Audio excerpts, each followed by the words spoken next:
사진 하나 보여주시겠습니까? 예.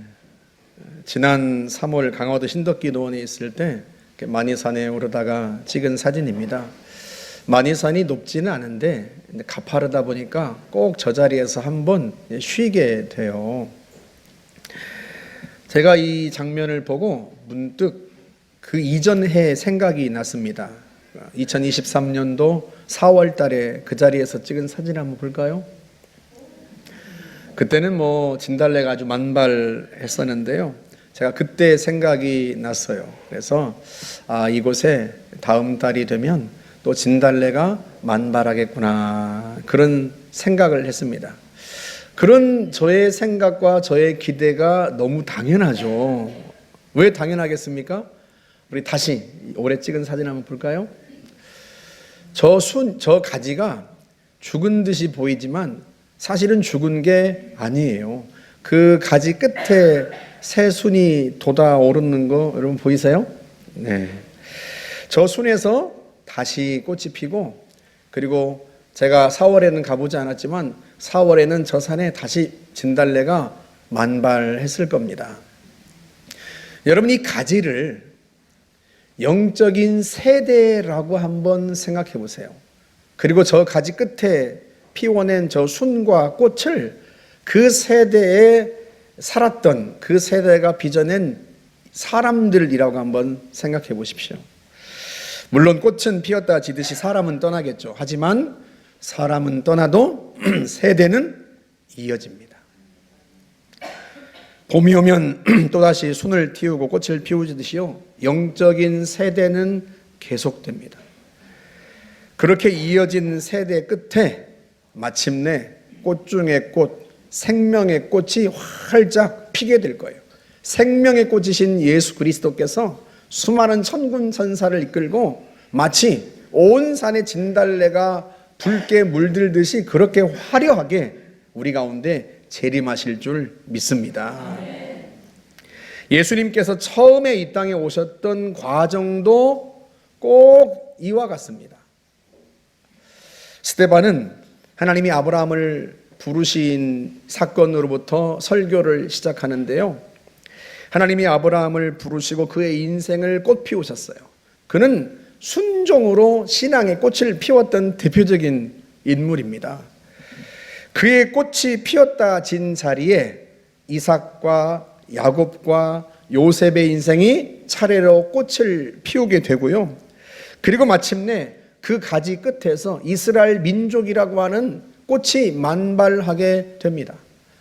처음에는 저 산에 진달래 몇 그루만 있었을 거예요. 그런데 세대가 이어지면서 진달래가 온 산 가득하게 만발한 것처럼, 그렇게 아브라함으로부터 시작된 그 세대 끝에 하나님이 아브라함에게 약속하셨던 네 자손이 하늘의 별과 같고 땅의 모래와 같으리라 하고 말씀하셨던 그 말씀이 이루어진 거죠. 이스라엘 민족이란 꽃이 만발하게 된 거예요.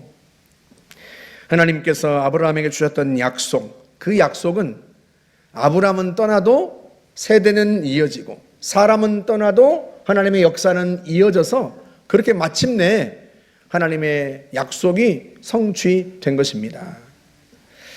그리고 그 약속이 누구에게까지 도달했다? 아브라함으로부터 시작해서 야곱과 요셉을 지나 모세와 다윗, 그리고 그 후로 누구에게까지 도달했다? 예수 그리스도. 그것이 성경의 기록이에요. 우리 창세기 22장 18절 한번 볼까요? 또 네 씨로 말미암아 천하 만민이 복을 받으리니 이는 네가 나의 말을 준행하였음이니라. 이 말씀이 아브라함에게 하셨던 약속인데요, 이 약속 속에 담긴 네 씨로 말미암아 천하 만민이 복을 받으리라 하셨던 이 씨가 누구를 가리킨다? 예수 그리스도. 우리 갈라디아서 3장 16절 한번 볼까요? 이 약속들은 아브라함과 그 자손에게 말씀하신 것인데 여럿을 가리켜 그 자손들이라 하지 아니하시고 오직 한 사람을 가리켜 네 자손이라 하셨으니 곧 그리스도라. 이 갈라디아 말씀에서 자손으로 번역한 헬라어 스페르마는 본래 뜻이 씨라고 하는 단어예요. 그런데 이게 사람에 관해서 문장이 쓰여서 씨라고 번역하지 않고 자손으로 번역한 겁니다. 그런데 창세기 22장에서는 본래의 뜻대로 씨라고 그렇게 번역을 했어요. 네 씨로 말미암아 천하 만민이 복을 받으리라 하셨던 그 약속에서 이 씨가 누구를 가리킨다? 예수 그리스도. 예수 그리스도로 말미암아 천하 만민이 구원의 복을 받으리라. 이것이 하나님께서 아브라함에게 하셨던 그 약속의 실체이고 실상입니다. 그런데 그 약속이 이루어지는 과정이 어떤가?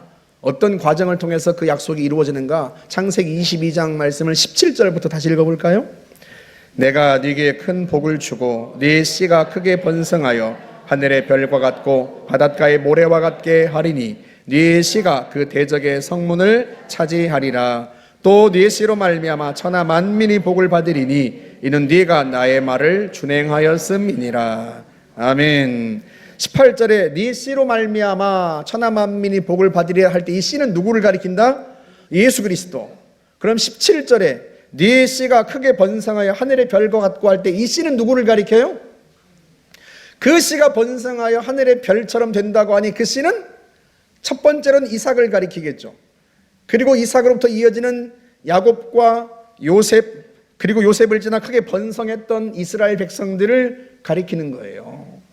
그러니까 아브람과 이삭과 야곱의 세대를 지나 요셉과 12 형제의 세대가 오고 그 세대를 지나서 하늘의 별처럼 많은 이스라엘 민족이 만들어진 거예요. 그리고 이스라엘 민족이라고 하는 이 가지 끝에 누가 오셨다? 예수 그리스도. 메시아 예수 그리스도께서 오셨다. 다시 말하면 아브라함을 비롯한 야곱과 그리고 요셉과 모세와 다윗 이 모든 사람들은 예수 그리스도께서 오시는 길이 된 거예요. 이것이 스데반의 설교의 핵심입니다. 스데반은 예수 그리스도를 통해서 이스라엘의 역사를 보았습니다. 이스라엘의 역사는 아브라함으로부터 비롯해서 시작해서 그리고 이삭과 요셉을 지나 누구에게까지 오는 예수 그리스도에게까지 도달하는 예수께서 오시는 길로서의 역사인 거예요. 그 구약의 인물들이 자신의 인생이 의미가 있었던 것은 그들의 인생을 통하여 예수께서 오셨기 때문이에요. 그들이 예수께서 오시는 길이 되었기 때문이에요. 여러분, 이것은 우리에게도 매우 중요합니다. 왜냐하면 우리 역시도 예수 그리스도께서 오시기를 기다리고 있기 때문에 그래요. 구약의 인물들이 예수께서 오시는 길이 되었던 것처럼 당연히 이 세대를 살아가고 있는 우리도, 영적인 세대 가운데 하나인 우리도 예수께서 오시는 길이 되어야 하고, 마땅히 우리를 통해서 우리로부터 계속 이어지는 이 세대의 가지 끝에서 재림하시는 예수께서 오셔야 하는 거죠. 우리는 주님이 오시는 길이 되는 거예요. 그리고 신약시대 초대교회 때부터 성도들이 그들의 마음속에 품고 살았던 생각이었습니다. 그것이 바로 우리 데살로니가전서 1장 10절 한번 보시겠어요? 또한 그들은 여러분이 하나님의 아들이 다시 오시기를 고대하고 있다고 말해 주었습니다. 그렇습니다. 그분은 반드시 다시 오십니다. 계시록 22장 20절로 봅시다. 이것들을 증언하신 이가 이르시되 내가 진실로 속히 오리라 하시거늘 아멘. 주 예수여 오시옵소서. 바울이 데살로니가 교회 성도들에게 이 편지를 썼을 때는 예수님의 부활 승천이 있고 나서 불과 20여 년이 채 안 되었던 때였어요.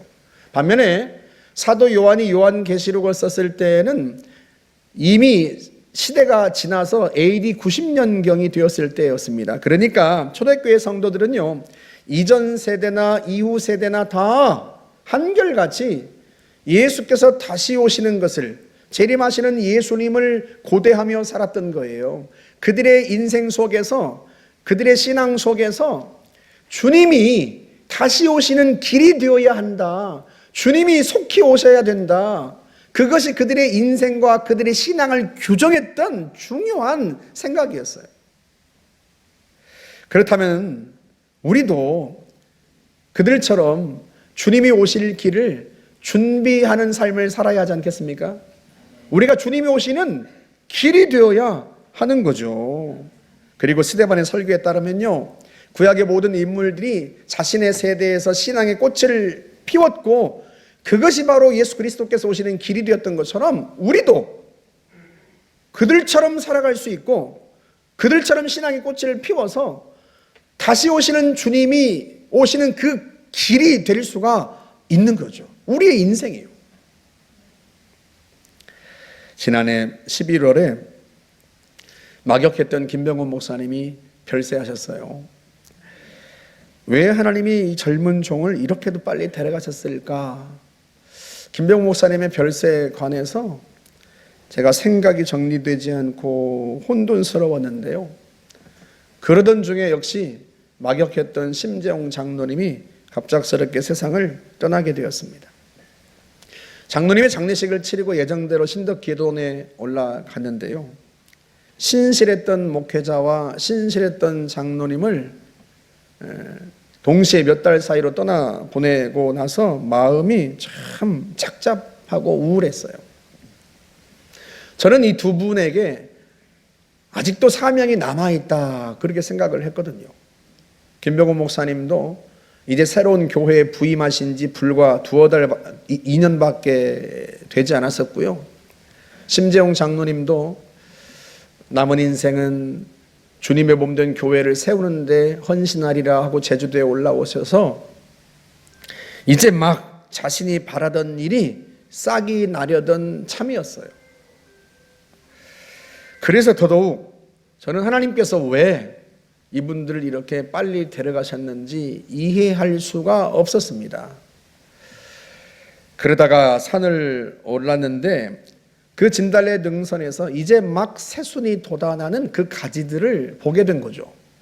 마치 주님께서 제 발걸음을 멈춰 세우시고 저에게 이렇게 말씀하시는 것처럼 들렸어요. 아들아, 그들은 그들의 인생에서 신앙의 꽃을 피우고 갔단다. 남은 자들은 그들을 이어받아서 자신의 인생에서 그 신앙의 꽃을 피우는 거란다. 한 사람이 신앙의 꽃을 피우고 떠나면 또 다른 사람이 그걸 이어받아 신앙의 꽃을 피우고, 그렇게 세대가 세대를 이어가면서 신앙의 꽃을 피우면 그 세대의 끝에 내가 올 것이다. 그 세대의 끝에 내가 와서 이 땅을 하나님 나라의 꽃으로 붉게 물들일 것이다. 꼭 그렇게 말씀하시는 것 같았어요. 방에 돌아와서 사도행전 7장을 보는데요. 과연 그 얘기였어요. 스데반의 설교에 등장하는 인물들은 다 그들의 세대에서요, 신앙의 꽃을 활짝 피웠습니다. 그렇게 세대를 이어서 꽃 피운 그들을 통해서, 그들의 인생을 통해서 마침내 예수 그리스도께서 오신 거예요. 그들은 예수께서 오시는 길이 되었던 거죠. 그들의 인생이 성경에 기록되고 오고 오는 세대 모든 성도들에게 본이 될 수 있었던 것은 그들의 인생을 꽃 피우고 신앙으로 꽃을 피웠던 그들의 삶이 그 한 세대에서 끝나는 게 아니라 장차 오실 메시아의 길이 되었기 때문에 그래요. 그 예수 그리스도 안에서 그들의 인생이 의미가 있었던 거예요.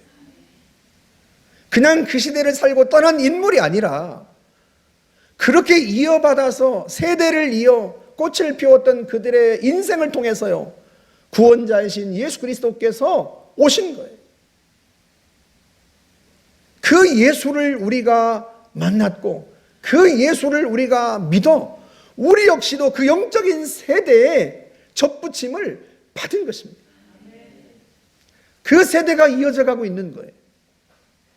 주님은 다시 오시겠다고 말씀하셨습니다. 그렇다면 구약의 성도들이 예수 그리스도께서 오시는 길이 되었던 것처럼 오늘 신약의 시대를 살아가고 있는 성도들 역시도 장차 오시는 예수 그리스도의 길이 되어야 하는 거죠. 우리가 우리의 인생을 신앙으로 꽃 피우면, 그렇게 신앙으로 꽃을 피우고 떠나가면 그 후로 또 다른 누군가가 우리의 세대를 이어받아서 신앙의 꽃을 피우고, 그렇게 신앙이 꽃핀 그 자리, 그 길을 통해서 그리스도께서 우리 가운데 재림하시는 것입니다. 할렐루야. 여러분, 요셉의 인생도 한번 보세요. 그처럼 힘들고 고단한 삶을 산 사람이 어디 있겠습니까? 형제들에게 배신당한 것도 배신이지만요, 17살의 소년이 형제들에게, 그것도 먼 타국으로 종으로 팔렸다는 이 사실이 그에게는요, 도무지 이해할 수 없고 받아들일 수 없는 큰 충격이었을 거예요. 그런데 그것도 모자라서 억울한 누명을 쓰고 지하 감옥으로 갇히게 됩니다. 그런 까닭모를 고난과 시련이 무려 13년 동안 이어졌어요. 여러분, 우리는 그의 인생이 다 끝난 후에 그의 인생을 들여다보니까 그 시련의 기간이 13년이라고 알고 있죠. 여러분, 그가 지하 감옥으로 떨어졌을 때 거기에서 언제 나갈 수 있을지 기약이나 할 수 있었겠습니까? 그런데요, 그는 원한과 분노로 자기의 인생을 허비하지 않았어요. 매 순간 억울하고 모든 일이 부당했지만요, 그래서 억울하고 부당한 일을 당해서 하나님을 떠나고 하나님을 멀리한 게 아니라 억울하고 부당하기 때문에 더 하나님의 품을 파고들었어요. 더 하나님 앞에 엎드렸습니다. 더 하나님을 신뢰했습니다. 왜? 그 억울하고 부당한 상황과 현실을 타개할 수 있는 분은 오직 하나님 한 분밖에 없기 때문이에요. 그는요, 더 하나님 앞에 엎드렸어요. 형제들에게 배신당해서 노예로 팔리고, 거기에서 더 깊은 고난으로 떨어져서 감옥에 떨어지고, 고난이 깊어지면 깊어질수록 그는 하나님 앞에 더 엎드리고 더 엎드렸습니다. 그의 기도가 더 깊어진 거예요. 여러분, 그의 기도가 어느 정도까지 깊어졌는가? 하나님의 마음을 볼 수 있을 정도까지 깊어졌어요. 그 증거가 창세기 40장에 나옵니다. 우리 같이 한번 8절 말씀 읽어볼까요? 그들이 그에게 이르되 우리가 꿈을 꾸었으나 이를 해석할 자가 없도다. 요셉이 그들에게 이르되 해석은 하나님께 있지 아니하니이까 청하건대 내게 이르소서. 해석은 하나님께 있는데 그 꿈을 해석할 수 있는 분은 하나님 한 분밖에 없는데 왜 요셉은 자기에게 말하라고 합니까? 그건 다른 이유 때문이 아니에요. 하나님을 어느 순간부터 알게 된 거예요. 하나님의 마음을 알고 하나님의 뜻을 알고 하나님이 일하시는 방법을 알아요. 하나님의 계획을 알아요. 하나님이 일하시는 단계를 알아요. 들어보면 알 수 있다는 거예요. 그러니 나는 하나님을 아니 나에게 말하라, 그렇게 얘기한 것입니다. 그는요, 고통의 깊이만큼 더 깊은 기도를 하나님 앞에 드렸습니다. 고통이 깊어지면 깊어질수록 더 하나님의 품을 파고들었습니다. 그 깊은 기도를 통해서 하나님의 마음을 헤아리는 자가 된 거예요. 그는 시련 속에서 기도로 신앙의 꽃을 피운 거죠.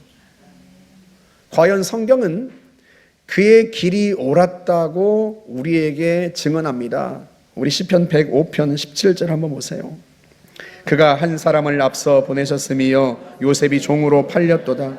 그의 발은 착고를 차고 그의 몸은 쇠사슬에 매였으니 곧 여호와의 말씀을 응할 때까지라. 그의 말씀이 그를 단련하였도다. 아멘. 누가 요셉을 이집트 노예로 보냈습니까? 하나님께서. 누가 그로 하여금 억울한 감옥으로 떨어지도록 내버려 두셨습니까? 허락하셨어요? 하나님께서. 누가 그 시련의 기간을 더 깊게 만들고 더 길게 만들었어요? 하나님께서 하신 거예요. 여러분, 요셉은 그 감옥에서 얼마나 나가고 싶었겠어요. 오죽하면 술 맡은 관원장의 꿈을 해석해 준 후에 그가 풀려날 것을 알고 그에게 하소연을 합니다. 나는 이곳에, 이 감옥에 들어올 만한 일을 하지 않았습니다. 그러니 당신이 풀려난 후에 나를 좀 기억해 주십시오. 나를 이곳에서 건져 주십시오. 그가 보기에 그의 고난은 끝이 보이지 않아요. 그런데 끝이 보이지 않는 그 고난 속으로 누가 밀어넣으셨다? 하나님께서. 어느 때까지 밀어넣으신다? 하나님의 말씀이 이루어질 때까지. 요셉을 고난과 시련의 구렁텅이로 오랫동안 밀어넣은 것은 다름 아닌 하나님이셨어요. 요셉은 자기가 왜 그런 고난을 당하는지 몰랐습니다. 아무리 헤아리고 아무리 생각해 봐도요, 자신이 이런 억울한 대접을 받고 자기의 인생이 이런 깊은 수렁으로 떨어질 만한 이유를 발견할 수가 없는 거예요. 이유를 알 수가 없는 거예요. 이유를 알 수 없어서 하나님께 원망을 쏟아내고 하나님을 떠나는 게 아니라, 나는 이유를 알 수 없으니까 그 이유를 알고 계시는 하나님 앞에 엎드린 거예요. 나는 고난의 이유를 알 수 없지만, 이 고난이 왜 점점 더 깊어지는지 이해할 수 없지만 하나님은 아시지 않습니까? 그래서 하나님 앞에 그가 엎드린 거예요. 깊은 고난이 그를 깊은 기도 속으로 밀어넣은 것입니다. 그는 고난이 깊어질수록 깊은 기도를 하나님 앞에 드린 거예요. 그리고 마침내 그 깊은 기도가 어느 정도까지 다다랐다? 하나님이 하시는 이 일을 헤아릴 수 있을 정도까지 그를 다다르게 했다는 거예요. 그는 기도로 신앙의 꽃을 피운 거예요. 하나님이 그에게 원하시는 기도의 깊이가 있었어요. 그 기도의 깊이가 어느 정도였다? 하나님이 하시는 일을 알 수 있을 정도까지. 하나님을 알 수 있을 정도까지. 왜 형제들에 의해서 배신당하도록 내버려 두셨는지, 형제들이 물 없는 구덩이로 자기를 내던졌을 때, 자기를 죽이려고 했을 때 왜 하나님은 자기를 구해주지 않으셨는지, 왜 자기가 타국 땅 이집트까지 노예로 팔려오도록 내버려 두셨는지, 왜 그곳에서 억울한 누명을 쓰고 감옥으로 떨어지도록 내버려 두셔야 했는지, 자기를 왜 감옥에서 건져주시지 않는지, 그 술 맡은 관원장을 통해서 얼마든지 꺼내줄 수 있었는데 왜 하나님은 그에게 요셉을 잊어버리게 하시고, 왜 하나님은 자기를 계속 감옥 속에 두시는지, 그리고 어느 날 하나님이 왜 자기를 바로 앞에 꺼내 놓으시는지, 그리고 갑자기 자기를 왜 이집트의 총리로 세우시는지, 그 모든 이유를, 하나님이 행하시는 그 모든 일들을 헤아릴 수 있을 만큼 그렇게 기도의 세계로 들어가도록 하나님이 그를 연단하시고 훈련하신 거예요. 감사하게도요, 그는 고난이 깊어질수록 기도가 깊어졌습니다. 하나님이 원하시는 대로, 이유를 알 수 없는 고난을 당해서 부당하고 억울해서 하나님을 떠나는 게 아니라 그 이유를 아시는 하나님께로 더 깊이 들어가는 거예요. 하나님의 품으로, 하나님의 마음속으로 더 깊이 들어가는 거예요. 깊은 기도를 통해서. 그래서 과연 그는요, 후에 이집트로 양식을 구하러 온 형제들 앞에서 자기가 보았던 그 하나님의 마음, 자기를 향한, 자기 가족을 향한 하나님의 계획을 설명합니다. 우리 창세기 45장 5절 한번 볼까요? 당신들이 나를 이곳에 팔았다고 해서 근심하지 마소서, 한탄하지 마소서. 하나님이 생명을 구원하시려고 나를 당신들보다 먼저 보내셨나이다. 이 땅에 2년 동안 흉년이 들었으나 아직 5년은 밭갈이도 못하고 추수도 못할지라. 하나님이 큰 구원으로 나를 당신들보다 먼저 보내셨나니 그런즉 나를 이리로 보낸 이는 당신들이 아니요 하나님이시라. 하나님이 당신들을 구원하시려고 나를 이곳으로 먼저 보내셨다. 하나님이 야곱 가문 아브라함의 자손을 구원하시려고, 기근 가운데서 구원하시려고 나를 고난 속으로 밀어 넣으셨다. 그러니 당신들이 나를 이곳으로 보낸 것이 아니라 하나님이 보내셨으니 두려워하지 마라. 그렇게 이야기하는 거예요. 그는요, 기도로 신앙의 꽃을 피웠어요. 깊은 기도로 인생의 꽃을 피웠습니다. 그런 그를 통해서 야곱 일가는 이집트로 이주하게 되고요, 이집트라고는 제국의 우산 아래 야곱 가문은, 아브라함의 자손들은 큰 민족으로 번성하게 됩니다. 그리고 그런 이스라엘 민족을 통해서 예수 그리스도께서 오시게 되는 거죠.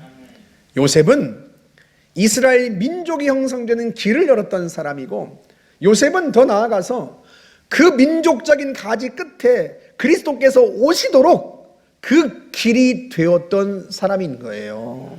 할렐루야, 할렐루야. 하나님은 우리에게도 그걸 요구하고 계시는 거예요. 그 세대는 갔습니다. 그러나 새로운 세대가 일어났어요.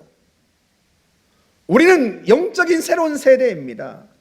그리고 새로운 세대는 새로운 세대로서의 사명이 여전히 있습니다. 어떤 사명?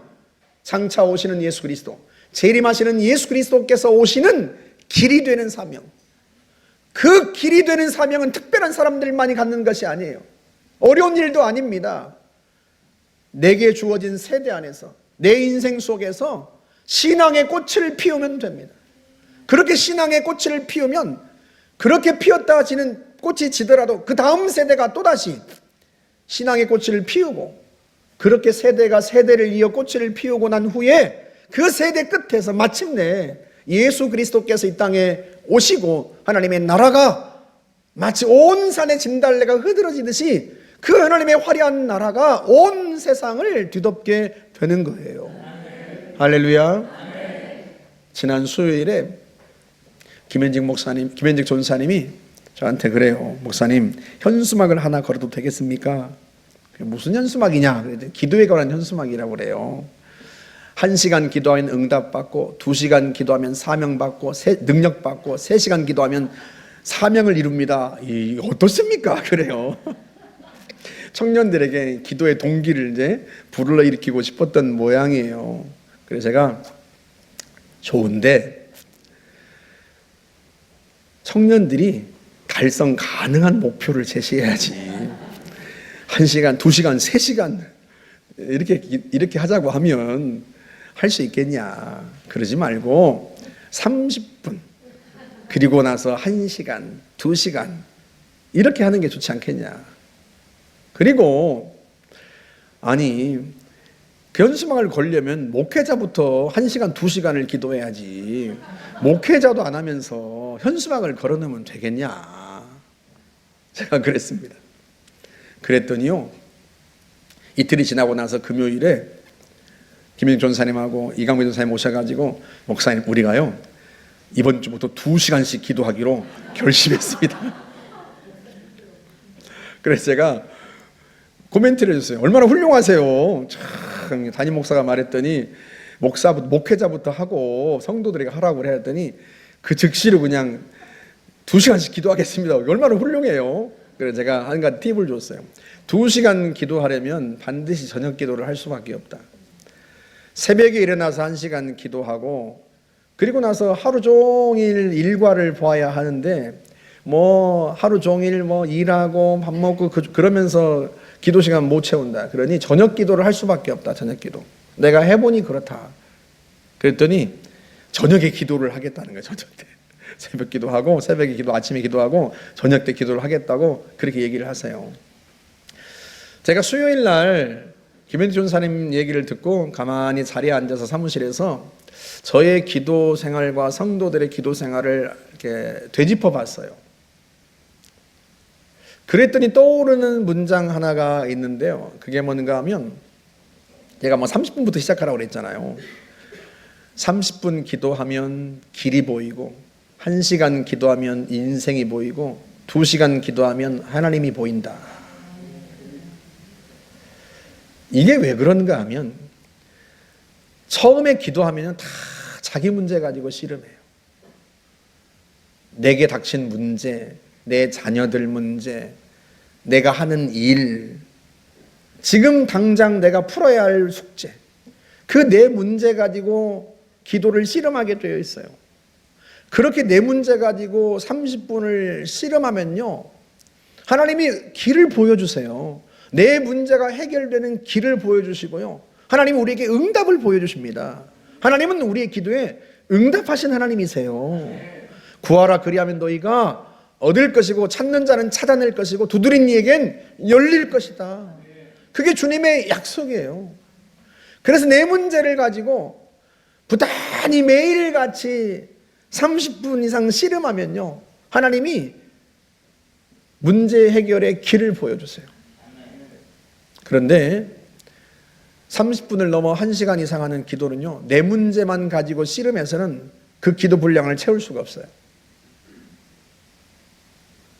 내가 기도 시간이 짧다 그러는 분들은 내 문제만 가지고 씨름하는 거예요. 내 문제만 가지고. 그런데요, 성도들을 위해서 기도하고 내 회사 동료들 그리고 다른 사람들을 위해서 그들의 문제를 가지고 씨름하다 보면요, 30분을 훌쩍 지나서 1시간으로 넘어가게 되어 있어요. 내가 기도해 주는 사람이 많으면 많을수록 그 기도 시간은 점점 더 길어지게 되어 있어요. 사실은 주님께서 우리에게 원하시는 기도의 방향입니다, 여러분. 30분 이상 앉아서 기도하라는 의미는 당신의 문제만 가지고 씨름하다 가지 말고 당신 옆에 있는 형제 자매의 문제로 함께 씨름해 주라, 중보하며 기도하라, 그런 의미예요. 그렇게 1시간 넘어서 성도들을 위해서, 이웃들을 위해서, 형제 자매들을 위해, 동료들을 위해 기도하다 보면요, 인생이 보이기 시작해요. 사람마다 어쩜 그리 닥친 문제가 다르고 바라는 소원이 다르고 어쩜 그리 살아온 길이 다르고 또 살아갈 길이 다른지 하나님께서 그 많은 사람을 시줄과 날줄로 엮어서 인생을 이끌어 가시는 게 보이기 시작합니다. 수많은 사람들을 시줄과 날줄로 엮어서 하나님이 우리의 인생을 이끌어 가세요. 여러분, 한 개인은 한 개인의 삶이 아닙니다. 여러분은 무풍지대에, 그리고 아무도 없는 곳에 혼자 덩그러니 던져진 인생이 아니에요. 우리는 수많은 사람의 인생과 함께 얽히고 설켜서 우리의 길들이 열립니다. 그걸 알아야 돼요. 내 문제가 해결된다고 해서 내 인생이 해결되는 게 아니에요. 내가 거래하는 거래처 사람들, 그들의 인생이 열려야 되고요, 내 옆에서 함께 돕는 내 동료의 인생이 열려야 됩니다. 우리는 그들과 함께 인생을 살아가는 거예요. 인생이란 나 혼자 살아가는 게 아니에요. 그래서 그들을 위해서 기도하다 보면 인생이 보이기 시작합니다. 하나님이 우리의 인생을 어떻게 인도하시는지가 비로소 보이기 시작해요. 그런데요, 더 기도하면 뭐가 보이는 줄 아세요? 하나님이 보입니다. 제가 작년에 저녁 기도를 할 때마다 이렇게 기도했어요. 하나님, 저와 함께 가십시오. 교회를 부흥케 하려는 저의 길에서, 한국 교회를 살리려는 저의 길에서 저와 함께 가십시오. 그렇게 기도했습니다. 근데 어느 날은요, 기도하다가 내가 생각지도 못했던 말이 내 입에서 튀어나오는 거예요. 주님, 제가 주님과 함께 가겠습니다. 그런데 그 말이 튀어나오자마자 눈물이 터졌어요. 주님의 마음이 보이는 거예요. 사람들이 다 자기와 함께 가자고 합니다. 주님 보고. 주님, 제가 가는 이 길에서 저와 동행해 주십시오. 제가 가는 이 길에서 저를 도와주십시오. 저와 함께 가십시오. 저를 도와주시고 저를 일으켜 주십시오. 그런데요, 자기가 가는 길로 주님을 끌어당기기만 하지 주님이 어느 길에 서 계신지, 주님이 어느 길로 가시는지에는 관심이 없어요. 내 문제를 풀어달라고만 기도하지, 저 사람의 문제를 풀어달라고만 기도하지, 왜 하나님께서 저 사람의 인생 속에 저런 고난을 허락하셨는지를 묻지 않아요. 왜 하나님이 내 인생 속에 이런 고난을 주셨는지, 왜 이 고난이 깊어지는지, 왜 기도할수록 이 고난이 길어지는지 그 이유를 묻지 않아요. 그냥 문제를 풀어달라는 거예요. 내가 서 있는 길이 고난의 길이 되지 않게 해달라는 거예요. 이게 우리가 드리는 기도예요. 주님이 우리를 이끌고 어디로 가시려는지는 관심 없어요. 주님, 왜 그런 일을 허락하십니까? 왜 제 인생 속에 이런 일을 허락하세요? 왜 우리 성도들을 고난 속에 내버려 두십니까? 왜 그 고난이 점점 길어지고 깊어집니까? 이유가 뭡니까? 그를 데리고 어디로 가시려는 겁니까 도대체? 그걸 물어야 하는데 우리는 묻지 않아요. 그냥 주님을 내가 가는 길로 끌어당겨서 이리 오시라는 거예요. 그리고 여기서 내가 서 있는 자리에서 내가 빠진 수렁에서 나를 건져주시고 내가 가려는 길에서 나를 도와달라는 거예요. 우리가 그렇게 기도합니다. 사람들이요, 주님이 서 있는 길에 관심이 없어요. 주님이 어디로 가시려는지 관심이 없어요. 주님이 나를 통해 뭘 하시려는지 관심이 없어요. 그 주님의 마음이 느껴지는 거예요. 그래서 눈물이 나는 거예요. 사랑하는 성도 여러분, 우리도 세상을 떠날 겁니다. 우리도 우리 인생에서 하나님이 원하시는 그 신앙의 꽃을 피우고 우리도 주님 앞으로 갈 거예요. 그때 우리의 전체 인생이 의미가 있으려면 내 길에 서서 주님을 끌어당길 게 아니라 주님의 길에 서서 주님과 함께 가야 하는 거예요. 주님이 잡아 이끄시는 대로 가야 하는 거예요. 그 주님의 길로. 그 주님의 길은 깊은 기도가 아니면 보이지 않아요. 성도만이 아닙니다. 목회자도 마찬가지입니다. 그저 내 교회 부흥시키고 내 교회가 잘 되고 내 성도들이 잘 되면 그것으로 만족하고, 그러나 왜 하나님이 내 교회를 부흥케 하시는지 그 이유를 알아야 하지 않겠습니까? 하나님이 우리 교회를 끌고 가시는 그 길을 보아야 하지 않겠어요? 그런데 그걸 보지 않는 거예요. 그만큼 우리의 기도가 깊지 않아요. 형통하면 형통한 대로 기도가 얕고, 고난이 깊으면 깊은 대로 기도가 얕고. 그런데 여러분, 우리가 형통하면 형통한 대로 기도해야 하는 거 아닙니까? 하나님 왜 나를 형통하게 하십니까? 그 이유를 알 때까지 깊은 기도를 드려야 하는 거 아니겠습니까? 왜 우리 자녀들을 형통하게 하십니까? 왜 내 기업을 번성하게 하십니까? 왜 저로 하여금 이런 복을 주십니까? 이유가 뭡니까? 주님 저를 통해 하려는 게 뭡니까? 그걸 알아야죠. 그걸 모르면 우리의 인생이 어디에 서 있는 겁니까, 여러분? 고난이 깊어도 마찬가지. 주님 왜 제 고난이 깊습니까? 왜 제 고난이 끝나지 않습니까? 왜 길이 끝나지 않습니까? 제 고난이 왜 점점 더 깊어집니까? 이유가 무엇입니까? 저를 어떻게 하시려는 겁니까? 저를 어디로 데려가시려는 겁니까? 주님, 지금 서 계신 길이 어디입니까?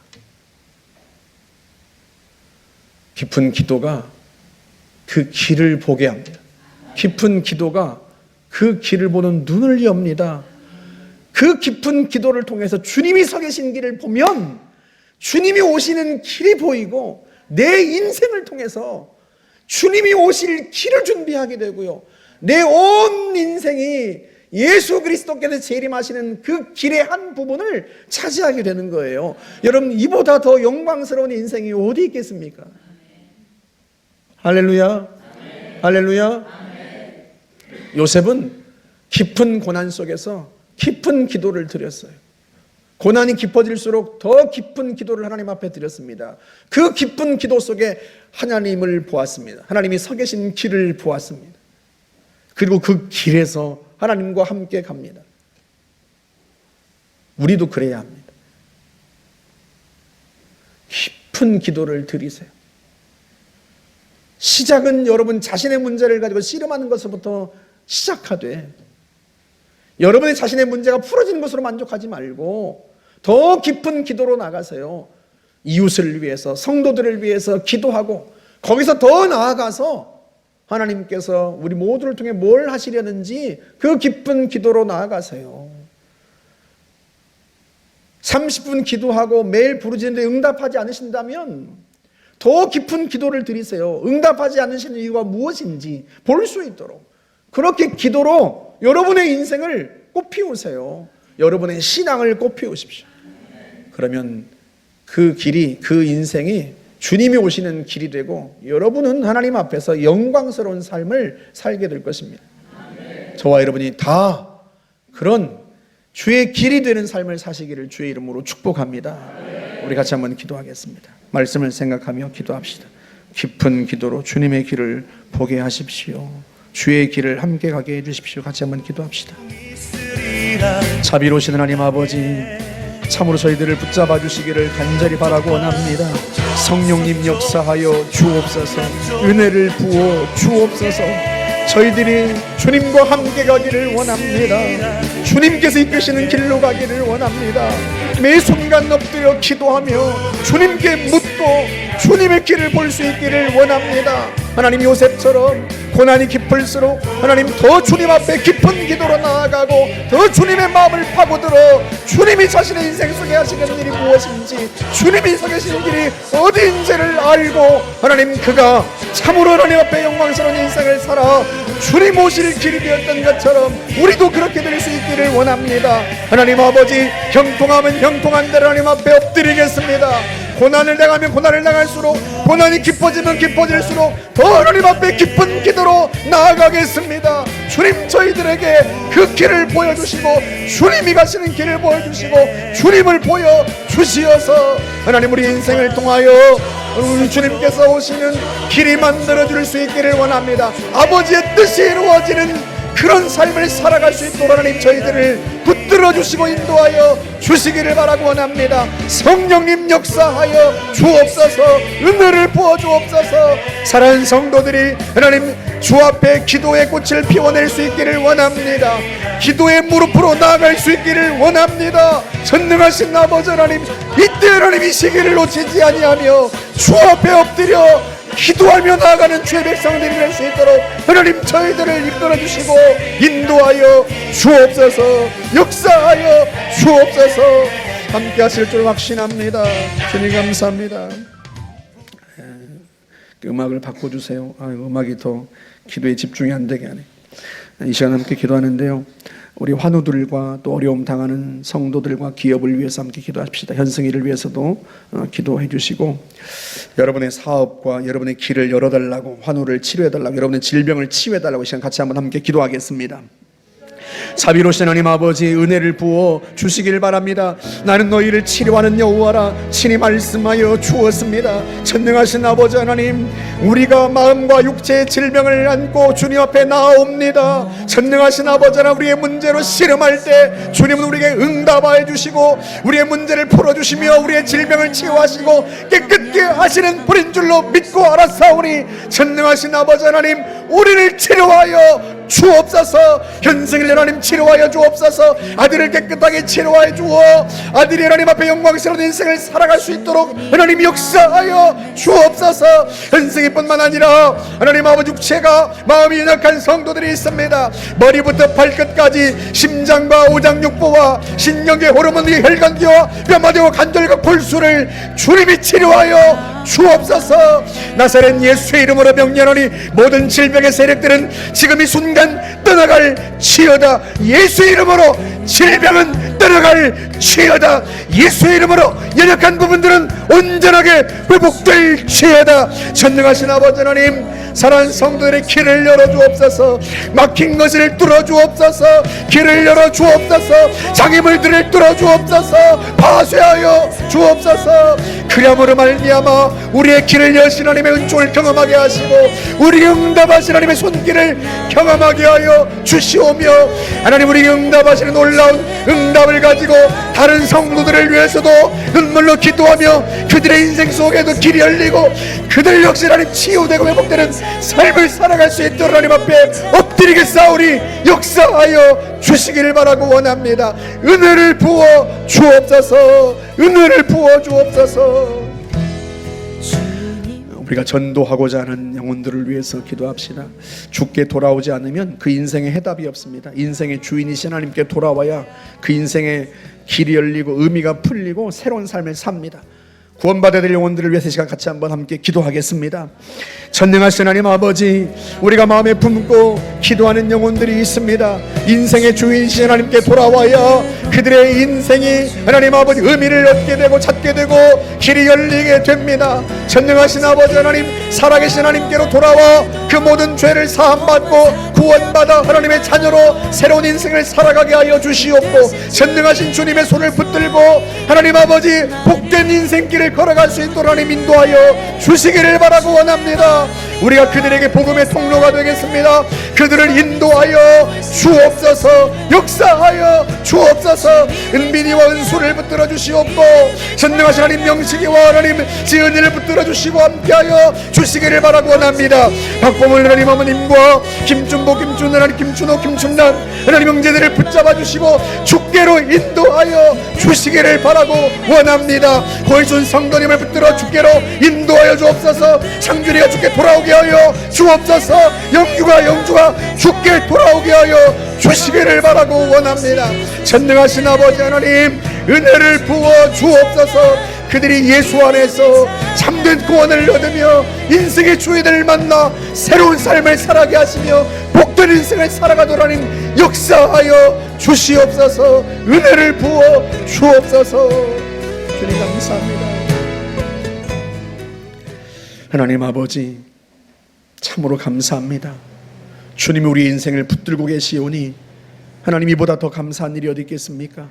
우리의 인생을 붙들어 주님께서 우리에게 계획하셨던 아름답고 온전한 뜻이 이루어지게 하시오니 참으로 감사합니다. 주께서 우리를 이끌어 주의 길로 가게 하실 때 하나님 아버지, 우리가 더 엎드려 기도할 수 있기를 원합니다. 형통한 날이면 형통한 대로 더 기도하고, 고난이 닥치면 고난이 닥친 대로 더 깊이 기도하여 주님이 우리 인생 속에서 하시려는 일이 무엇인지를 알게 하여 주시고, 그 주의 길에 서서 주와 함께 동행하며 주님 오시는 길을 준비하고 예비하는 자가 되게 하여 주옵소서. 하나님 아버지, 사랑하는 성도들이 기도할 때 은총을 베푸사 하나님 육체와 마음의 병들을 치료하여 주옵소서. 이 시간 나사렛 예수의 이름으로 명령하나니 모든 질병의 세력들은 떠나갈 지어다. 예수의 이름으로 모든 질병의 세력들은 떠나갈 지어다. 예수의 이름으로 몸과 연약한 부분들은, 마음의 연약한 부분들은 온전하게 회복될 지어다. 예수의 이름으로 회복될 지어다. 예수의 이름으로 막힌 것은 뚫리며 예수의 이름으로 길이 열릴 지어다. 전능하신 아버지, 사랑하는 성도들에게 응답하여 하나님의 은총을 경험하게 하시고 그 응답을 가지고 많은 사람들을 위해 기도하게 하시며 그들의 인생 속에 하나님이 응답이 임하기를 사모하며 기도하게 하시고, 깊이 기도하다 하나님을 보게 하여 주옵소서. 축복하여 주옵소서. 예수님의 이름으로 감사하며 기도하옵나이다. 아멘.